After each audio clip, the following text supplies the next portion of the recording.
Welcome back, my friends. It's TFT Hyperroll with Artark. Let's start with the graphic this time.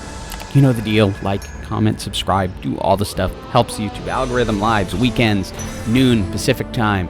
Yes. Okay. I've heard you. A lot. Especially in the lives. This build has been requested over and over again. And I'm going to start by saying, do not force it. But also, there's something about this particular build that drives the rest of the community insane. Because I cannot tell you how much toxicity I ran into every time I put this together. I was going to do a little montage of it, but I just don't feel like calling anyone out. I got some people ended up with suspensions because of how they acted. It blew my mind. If you want to trigger people, this is the build to do it. So let's jump to the augments. Nothing here fits with what we're doing. We could go birthday present because that will get you some champs, but not necessarily the right champs. So we're going to go ahead and roll this and hope that we can get golden ticket, because you need to get lucky and you need as many chances as you can to get lucky doing this. Now, I was trying in these early rounds to put together a team that could win, but yeah, I'm just not running into teams I can beat. I don't want to use too much gold at this point because I have a 0% chance of rolling most of the things that are going to be part of this build. I have a 25% chance of rolling my pretty much lowest cost champ, and I am forcing it because I wanted to make this video. I'm currently using Gangplank as the holder for Aurelion Sol's items. Yeah, we're gonna do Riftwalkers threats. Yes, Karmatic and Beskine, that's where we're going, but you're gonna see how much it takes to actually get there and really get it to work. Now at this point, I am uni-focused on getting Aurelion Sol items, so I just want more AP. I can pick up some more powerful champions. I can get a Morgana, which is the beginning of the threats, but I don't want to roll too much until I at least get into round 5, where I have a decent shot at 3 costs. And if when you decide to do this, you are threading a needle because you can't spend too much money early. But if you fall too far behind, you might be in a position where one unlucky break knocks you out. So it's a really difficult balance. Since we rolled the first set of augments, we are stuck with whatever we have here, but Axiom Arc 2 will work because if we can get Aurelion Sol powerful enough, it will just be cast after cast after cast. And now the one thing I want is not to lose too much, but I now run into someone who managed to get a Nico and a Warwick in round 5 with amazing Nico items. So yeah, this is feeling like it's going the way of all the other times I have tried this. But luckily, Gary is at his desk, so I get into 6 and am able to get the Aurelion Sol I need and get the items on. Now it's going to be time to roll and hope I can get lots of threats and fill in Riftwalkers. And thanks to Gary, by the time we were done, we were able to come out of that round with our 3 Riftwalkers and a couple of extra threats, so the entire composition of the team has changed. We've got our key items on Aurelion Sol, so he is raining down terror upon them, but it still doesn't make it easy because this Annie is really, really tanky, but luckily we're able to get through her. And we are hoping at this point to find as many of the Riftwalkers as possible so we can get them up to 3 stars so we can have an even stronger Jax out front. Because right now we seem to have turned the tide in this game, but I've been here before and it can get ugly fast.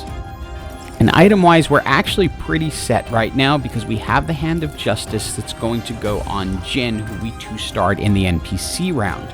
We have a Bramble Vest that can go on Rammus, as that's a fantastic item for him, so what we pick up here in many ways doesn't matter, but this is what matters. It's time for the Hero Augment, and we're lucky to have gotten it, because it didn't necessarily have to be, as we've seen in the lives. And then I get the one I really want, Extinction Event. I have a 2-star Aurelion Sol. I'm gonna get another one, and he's going to be a lot more powerful. And we now have 3 pretty nasty backline clearing champs: Pyke, Jhin, and Aurelion Sol. Actually, I should say 4 with Vex, but she's not itemized for it, so she's not doing as much damage. But Aurelion Sol can just reach into the backline and destroy things. And now the tide has essentially turned. But again, I've been here before. I have a bunch of matches that went exactly this way, where I lost early, then got the threats, came back, and something went wrong. And thanks to Golden Ticket, we have 3-starred the Vex, so it's time to start itemizing her, because that's just more power coming out of the backline. Rabadon's Death Cap will work great for her. Then it's a choice. I could go Giant Slayer on Jhin or Blue Buff on Vex. Since Jhin already has 2 items, I decide to put the second item on Vex and keep her strong, and now take advantage of all the rolling and see what we can find. And as you can see, Gary is with us because we are 2 Aurelion Sols away from 3-starring him and 1 Pyke away from 3-starring him, which will then give us the gold 3-star Zac up front. And these are all the elements I think that are necessary to really make this build win. You're asking for a lot. You see, one of the problems I've found with this build is that if you don't wipe out some teams really quick, especially one with ults that can clear you, you go down really fast. But at least now we are into the top 4, and we found a Fiddlesticks that we can bring into the match, who we really need to 2-star so he can hold up backlines and keep them from wiping us. And it's time for our final 2 items, pending possibly getting an Urgot who can dredge stuff up. I want to strengthen the front line a little bit more, so we're going to add some survivability on to Aatrox and give him a Dragon's Claw and a Redemption so that he can stay strong. Now, we did end up 2-starring the Fiddle, who I put in front of Aurelion Sol just as protection, because I need to keep Aurelion Sol alive as long as possible. I'm hoping that he's just going to be able to rain down fire like this and take everything out. This Annie is going to be really, really stubborn, because she is tanky as can be, but luckily there's enough of us beating on her that we can get through and knock this player out. And we really need Golden Ticket to come through for us here and allow us the rolls. There it is, finally, the gold 3-star Aurelion Sol. It's done now. We did it. Can we stop this game before something goes horribly wrong? And of course, there has to be an Animaniacs team, because that's the way it always goes. Luckily, at 3-star, Aurelion Sol can just wipe teams out very, very quickly. And it's down to a 1v1 against a super quick draw team with 4 gold 3-star champions, so they're getting a lot of bonus damage.